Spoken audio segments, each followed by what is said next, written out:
Alors, dans la devise républicaine, liberté, égalité, fraternité, je crois que le mot fraternité est mal compris, en fait. Le mot fraternité, c'est un mot qui veut dire les frères. Et les frères, c'est pas n'importe qui, les frères. Au sens objectif du terme, j'ai des frères, j'ai des gens qui sont dans le même bain que moi, qui sont de la même famille que moi, et je dois avoir de la solidarité avec mes frères et sœurs, bien sûr. Et l'interprétation, donc par exemple le nationalisme, est un phénomène de fraternité.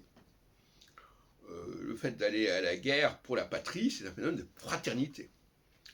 Et donc, employer le mot fraternité dans un sens abstrait, c'est-à-dire, voilà, tous les hommes sont frères, etc., c'est une plaisanterie. C'est pas du tout ce qui est dans la devise républicaine au départ. Donc, il y a une sorte de déviation, de déviance de ce terme de fraternité, qui est complètement anachronique. Liberté, égalité, fraternité.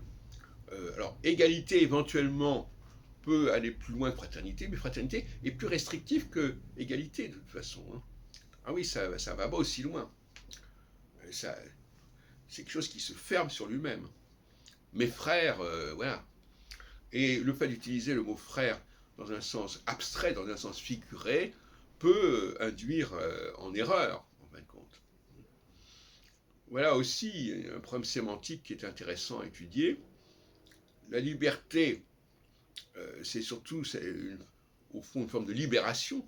Se libérer des chaînes des habitudes, des chaînes des coutumes, comme dirait Jésus en quelque sorte. La fraternité, c'est effectivement mes frères. D'ailleurs, Jésus dit, je ne suis pas venu pour n'importe qui, je suis venu pour les brebis perdues d'Israël, qui sont mes frères parce qu'effectivement, ils ont la même origine. Ce sont des gens qui sont marqués par le monde juif, de toute façon. C'est dans ce sens-là qu'il le dit. Et quant à l'égalité, eh bien l'égalité, bon, ça veut dire que au sein d'un groupe donné, il doit y avoir une certaine égalité, mais au sein de ce groupe.